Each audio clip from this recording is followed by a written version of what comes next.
రెగ్యులర్గా జిమ్ చేసి జిమ్ ఆపేస్తే పొట్టు వస్తుందని చాలామందికి డౌట్ ఉంటుంది. సో ఆ డౌట్ నేను క్లియర్ చేస్తా. సో మేజర్ రీజన్స్ అసలు ఏం జరుగుతుందంటే, ఫస్ట్ పాయింట్, మీరు జిమ్ చేసే టైంలో హెల్దీ డైట్ మెయింటైన్ చేస్తూ ఉంటారు. At the same time calories కరెక్ట్గా కౌంట్ చేస్తూ తింటూ ఉంటారు. అండ్ మీరు మంచి వర్కౌట్స్ చేస్తుంటారు రెగ్యులర్గా. సో ఆబ్వియస్గా మీకు మజిల్ అనేది గెయిన్ అవుతుంది, ఫ్యాట్ అనేది లూజ్ అవుతుంది. మీరు సడన్గా జిమ్ ఆనేసిన తర్వాత మీ డైట్ అంతా మీరు మర్చిపోతారు. సేమ్ టైం మీరు జంక్ ఫుడ్ బాగా తినడం అలవాటు చేసుకుంటారు. బేసిక్గా నేను చూస్తున్నాను బయట అసలు క్యాలరీస్ కౌంట్ చేయకుండా వదిలేస్తారు. సో ఫ్యాట్ అనేది బాడీలో స్టోర్ అవుతుంది. సో ఫ్యాట్ పెరుగుతుంది.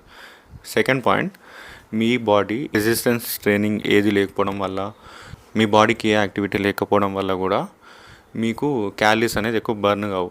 సో మీరు ఏం తిన్న ఫుడ్ క్యాలరీ ఇంటేక్ హై ఉండి క్యాలరీస్ బర్నింగ్ తక్కువ ఉన్నప్పుడు మాత్రం మీకు మిగతా క్యాలరీస్ అంతా ఫ్యాట్ కింద స్టోర్ అవుతుంది. సో ఆబ్వియస్గా అలా కూడా పొట్టు వస్తుంది.